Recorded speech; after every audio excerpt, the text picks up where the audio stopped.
കേരളത്തിനകത്ത് വലിയ രീതിയിൽ വിദ്വേഷത്തിന്റെ ഒരു പ്രചരണം നടന്നുകൊണ്ടിരിക്കുന്ന ഒരു സാഹചര്യമാണ്. എൻ്റെ ജാതിയോട് അല്ലെങ്കിൽ എൻ്റെ മതത്തോട് എൻ്റെ സമുദായത്തോട് എനിക്കുള്ള സ്നേഹമെന്ന് പറയുന്നത് അല്ലെങ്കിൽ ഇഷ്ടമെന്ന് പറയുന്നത് അത് മറ്റൊരു മതവിഭാഗത്തോടുള്ള വിദ്വേഷത്തിന്റെ ഭാഗമായിട്ടാണ് അല്ലെങ്കിൽ അങ്ങനെയാണ് ആകേണ്ടത് എന്ന തരത്തിലുള്ള ഒരു വലിയ പ്രചരണം ഇന്ന് നടന്നുകൊണ്ടിരിക്കുകയാണ്. 2019 മുതൽ ഇന്ത്യക്കകത്ത് ജാതി സെൻസസ് നടപ്പിലാക്കണമെന്ന് ഏറ്റവും ശക്തമായി വാദിക്കുന്ന ഏറ്റവും പ്രധാനപ്പെട്ട ഒരു ദേശീയ പ്രസ്ഥാനം, ഏറ്റവും ആദ്യമായി ഒരു ദേശീയ പ്രസ്ഥാനം അത് മുന്നോട്ട് വെച്ചത് അത് ഇന്ത്യൻ നാഷണൽ കോൺഗ്രസ് ആണ്. ശ്രീ രാഹുൽ ഗാന്ധി തുടർച്ചയായി അദ്ദേഹത്തിന്റെ രാഷ്ട്രീയ പ്രചരണങ്ങളെല്ലാം തന്നെ ജാതി സെൻസസ് നടപ്പിലാക്കണമെന്ന ആവശ്യം മുന്നോട്ട് വയ്ക്കുന്നുണ്ട്. 1931 ശേഷം ഇന്ത്യക്കകത്ത് പരിപൂർണമായും ജാതി സെൻസസ് നടപ്പിലാക്കപ്പെട്ടിട്ടില്ല. ബ്രിട്ടീഷ് ഇന്ത്യയുടെ കാലഘട്ടത്തിലാണ് ഉണ്ടായിട്ടുള്ളത്. അതിനുശേഷം പിന്നീട് SC/ST വിഭാഗങ്ങളുടെ മാത്രമാണ് ഒരു കണക്കെടുപ്പ് ഉണ്ടായിട്ടുള്ളത്. OBC വിഭാഗങ്ങളെ ഒഴിവാക്കിയിട്ടാണ് മുന്നോട്ട് പോയത്. ഒരു സാമൂഹ്യ നീതിയുടെ ഭാഗമായിട്ടാണ് സംവരണം എന്നതിൽ നിന്ന് മാറി ഒരു സാമ്പത്തിക നീതിയുടെ അടിസ്ഥാനത്തിലാണ് നടപ്പാക്കേണ്ടത് എന്നുള്ള ചിന്ത ദൗർഭാഗ്യവശാൽ പല കോടതി വിധികളുടെയൊക്കെ ഭാഗമായും കോടതികളിലേക്ക് പല പരാമർശങ്ങളുടെയൊക്കെ ഭാഗമായും ഇന്ന് നമ്മുടെ സമൂഹത്തിലെ പുതിയ തലമുറകൾക്കിടയിലടക്കം വളരെ രൂഢമൂലമായി കടന്നു വന്നിട്ടുള്ള ഒരു സാഹചര്യമുണ്ട്. നമ്മുടെ സമീപ ദിവസങ്ങളിൽ ഉയർന്നു വന്ന ചില സാമുദായിക ഐക്യങ്ങളുടെ ഒക്കെ ചർച്ചകൾ വളരെ പെട്ടെന്ന് തന്നെ അവസാനിച്ചു പോയതിന്റെ പ്രധാനപ്പെട്ട കാരണവും അതിന്റെയൊക്കെ ഒരു പ്രധാനപ്പെട്ട ഒരു പൊതുവായ തന്തു എന്ന് പറയുന്നത് അത് മറ്റൊരു വിദ്വേഷ പ്രചരണത്തിന്റെ ഭാഗമായി മുന്നോട്ട് വന്നതുകൊണ്ട് മാത്രമാണ്.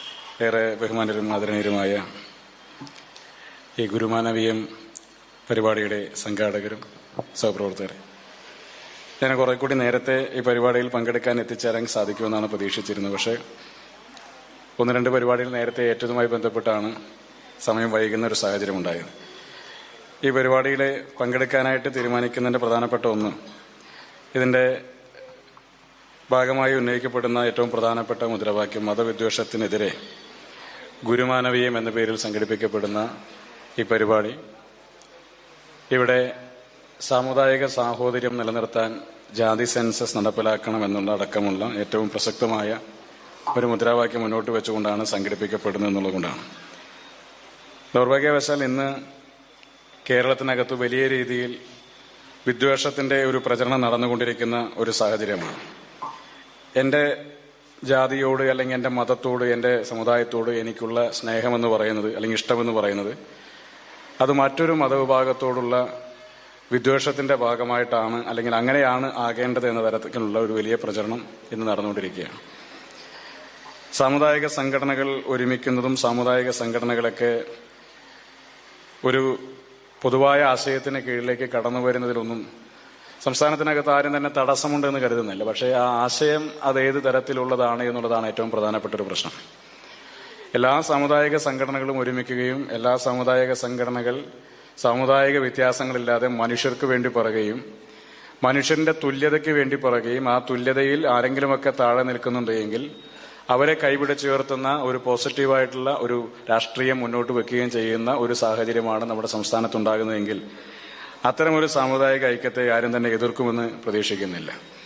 ഇവിടെ ഈ സമ്മേളനത്തിന്റെ ഏറ്റവും പ്രധാനപ്പെട്ട മുദ്രാവാക്യങ്ങളിൽ ഒന്ന് സാമുദായിക സാഹോദര്യങ്ങൾ നിലനിർത്തുന്നതിന് ജാതി സെൻസസ് നടപ്പിലാക്കണമെന്ന് സൂചിപ്പിക്കുമ്പോൾ 1931 ശേഷം ഇന്ത്യക്കകത്ത് പരിപൂർണമായും ജാതി സെൻസസ് നടപ്പിലാക്കപ്പെട്ടിട്ടില്ല. ബ്രിട്ടീഷ് ഇന്ത്യയുടെ കാലഘട്ടത്തിലാണ് ഉണ്ടായിട്ടുള്ളത്. അതിനുശേഷം പിന്നീട് SC/ST വിഭാഗങ്ങളുടെ മാത്രമാണ് ഒരു കണക്കെടുപ്പ് ഉണ്ടായിട്ടുള്ളത്. OBC വിഭാഗങ്ങളെ ഒഴിവാക്കിയിട്ടാണ് മുന്നോട്ട് പോയത്. 2010-2011 കാലഘട്ടത്തിൽ UPA സർക്കാരിന്റെ കാലഘട്ടത്തിലാണ് സോഷ്യോ ഇക്കണോമിക് കാസ്റ്റ് സെൻസസിന് ഒരു തുടക്കം കുറിക്കപ്പെട്ടതെങ്കിലും അത് പൂർത്തീകരിക്കപ്പെട്ടതുമല്ല. 2019 മുതൽ ഇന്ത്യക്കകത്ത് ജാതി സെൻസസ് നടപ്പിലാക്കണമെന്ന് ഏറ്റവും ശക്തമായി വാദിക്കുന്ന ഏറ്റവും പ്രധാനപ്പെട്ട ഒരു ദേശീയ പ്രസ്ഥാനം, ഏറ്റവും ആദ്യമായി ഒരു ദേശീയ പ്രസ്ഥാനം അത് മുന്നോട്ട് വെച്ചത് അത് ഇന്ത്യൻ നാഷണൽ കോൺഗ്രസ് ആണ്. ശ്രീ രാഹുൽ ഗാന്ധി തുടർച്ചയായി അദ്ദേഹത്തിന്റെ രാഷ്ട്രീയ പ്രചരണങ്ങളെല്ലാം തന്നെ ജാതി സെൻസസ് നടപ്പിലാക്കണമെന്ന ആവശ്യം മുന്നോട്ട് വയ്ക്കുന്നുണ്ട്. സമൂഹത്തിനകത്തൊരു സാമൂഹ്യ നീതിയുടെ ഭാഗമായിട്ടാണ് സംവരണം നടപ്പിലാക്കപ്പെട്ടത്. ആ സംവരണത്തിന് വിരുദ്ധമായ അല്ലെങ്കിൽ സംവരണ വിരോധികളായ ആളുകളുടെ എണ്ണമാണ് ഇന്ന് പൊതുസമൂഹത്തിൽ കൂടുതലായി നമ്മൾ ഉയർന്നു കേൾക്കാറുള്ളത്. പലപ്പോഴും സംവരണ ആനുകൂല്യം ലഭ്യമാകേണ്ടുന്ന അർഹതപ്പെട്ട ആ സമുദായങ്ങളിൽപ്പെടുന്ന ആളുകളിൽ നിന്ന് പോലും സംവരണത്തിന് വിരുദ്ധമായ രീതിയിലുള്ള പ്രസ്താവനകളും ചിന്തകളൊക്കെ നമ്മൾ നിരന്തരമായി കേൾക്കാറുണ്ട്. സ്കൂൾ കോളേജ് വിദ്യാർത്ഥികളോട് സംസാരിച്ചാലോ ഇടപെട്ടാലോ അവരിൽ പലരും സംവരണം എന്തോ പുറമെ അല്ലെങ്കിൽ വലിയ കുറവുള്ള ഒന്നായി കണക്കാക്കപ്പെട്ടുകൊണ്ട് പറയുന്ന ഒരു കാര്യം നമുക്ക് കേൾക്കാം. ഒരു സാമൂഹ്യ നീതിയുടെ ഭാഗമായിട്ടാണ് സംവരണം എന്നതിൽ നിന്ന് മാറി ഒരു സാമ്പത്തിക നീതിയുടെ അടിസ്ഥാനത്തിലാണ് നടപ്പാക്കേണ്ടത് എന്നുള്ള ചിന്ത ദൗർഭാഗ്യവശാൽ പല കോടതി വിധികളുടെയൊക്കെ ഭാഗമായും കോടതികളിലേക്ക് പല പരാമർശങ്ങളുടെയൊക്കെ ഭാഗമായും ഇന്ന് നമ്മുടെ സമൂഹത്തിലെ പുതിയ തലമുറകൾക്കിടയിലടക്കം വളരെ രൂഢമൂലമായി കടന്നു വന്നിട്ടുള്ള ഒരു സാഹചര്യമുണ്ട്. ഇതൊരു റെപ്രസെന്റേഷന്റെ പ്രശ്നമാണെന്നും പങ്കാളിത്തത്തിന്റെ പ്രശ്നമാണെന്നും അധികാരത്തിൽ എല്ലാ വിഭാഗം ജനങ്ങളുടെയും ശബ്ദമുണ്ടാകേണ്ടത് ആവശ്യമാണ് എന്ന് ചിന്തിക്കുന്ന ഒരു തലമുറ ഒരുപക്ഷെ ഇന്ന് അധികമില്ല എന്നുള്ള വസ്തുവും കൂടിയാണ്. അപ്പൊ സംവരണത്തിന്റെ അടക്കമുള്ള വിഷയങ്ങൾ ഉയർത്തിപ്പിടിക്കുന്ന സമയത്ത് അർഹതയില്ലാത്ത എന്തോ ഒന്ന് സംവരണത്തിന്റെ പേരിൽ മറ്റു പിന്നോക്ക സമുദായങ്ങളിൽപ്പെടുന്ന ആളുകൾ കൈയടക്കി വെച്ചിരിക്കുന്നു എന്നതടക്കമുള്ള ഒരു വലിയ പ്രചരണമാണ് സംവരണത്തിന് പുറത്തു നിൽക്കുന്ന സമുദായങ്ങളെല്ലാം തന്നെ നിരന്തരമായി, അല്ലെങ്കിൽ അതിൽപ്പെടുന്ന ചില ആളുകളെങ്കിലും നിരന്തരമായി പറഞ്ഞുകൊണ്ടിരിക്കുന്നത്.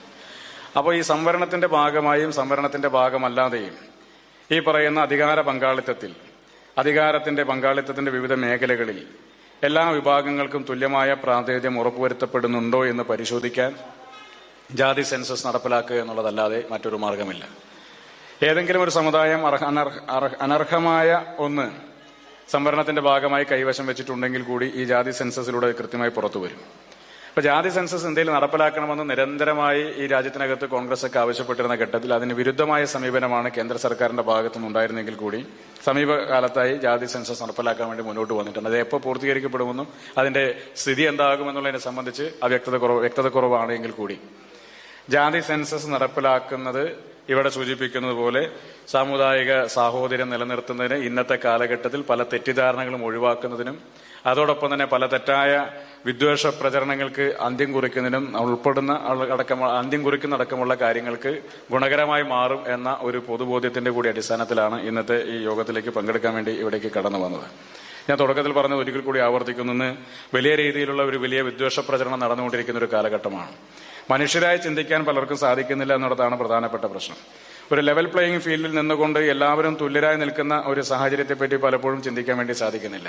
അതിനപ്പുറത്തേക്ക് അർഹതയ്ക്കപ്പുറമുള്ള ആനുകൂല്യങ്ങൾ ആരെങ്കിലുമൊക്കെ കൈയടക്കി വെച്ചിട്ടുണ്ടോ എന്നുള്ളൊരു ബോധ്യത്തിൽ നിന്നുകൊണ്ട് എന്നൊരു തോന്നലിൽ നിന്നുകൊണ്ട് ആ തോന്നലിന്റെ അടിസ്ഥാനത്തിൽ ഉയർന്നു വരുന്ന ഒരു വിദ്വേഷത്തിന്റെ ഭാഗമായി എന്റെ ജാതിയോടോ സ്വമതത്തോടോ എന്റെ വിശ്വാസത്തോടുള്ള ഇഷ്ടം അല്ലെങ്കിൽ താല്പര്യം അത് മറ്റൊരു വിഭാഗത്തോടുള്ള വിരോധത്തിന്റെ അടിസ്ഥാനത്തിൽ രൂപപ്പെട്ടു വരുന്നതാണെങ്കിൽ അത് അധികകാലം മുന്നോട്ട് പോകുന്ന ഒന്നല്ല എന്നുള്ളതാണ് സൂചിപ്പിക്കാനായിട്ടുള്ളത്. നമ്മുടെ സമീപ ദിവസങ്ങളിൽ ഉയർന്നു വന്ന ചില സാമുദായിക ഐക്യങ്ങളുടെ ഒക്കെ ചർച്ചകൾ വളരെ പെട്ടെന്ന് തന്നെ അവസാനിച്ചു പോയതിന്റെ പ്രധാനപ്പെട്ട കാരണവും അതിന്റെയൊക്കെ ഒരു പ്രധാനപ്പെട്ട ഒരു പൊതുവായ തന്തു എന്ന് പറയുന്നത് അത് മറ്റൊരു വിദ്വേഷ പ്രചരണത്തിന്റെ ഭാഗമായി മുന്നോട്ട് വന്നതുകൊണ്ട് മാത്രമാണ്. അപ്പൊ ആശയപരമായി ആരും തന്നെ സാമുദായികമായി ഐക്യപ്പെടുന്നത് കൊണ്ടോ സാമുദായികമായി മുന്നോട്ട് പോകുന്നത് കൊണ്ടോ ആ ആശയം നമ്മുടെ സമൂഹത്തിലെ മനുഷ്യത്വത്തിന്റെ ഭാഗമായി നിലനിൽക്കുന്നത് കൊണ്ടോ ആരും തടസ്സമല്ല. പക്ഷെ മറിച്ചാകുന്ന ഘട്ടങ്ങളിൽ ഇത്തരത്തിലുള്ള കൂട്ടായ്മകൾക്ക് വലിയ പങ്ക് സാമുദായിക സാഹോദര്യങ്ങൾ നിലനിർത്താനും മനുഷ്യർ തമ്മിലുള്ള സാഹോദര്യങ്ങൾ നിലനിർത്താനും ഇത്തരത്തിലുള്ള കൂട്ടായ്മകൾക്ക് വലിയ പങ്ക് വഹിക്കാനുണ്ട്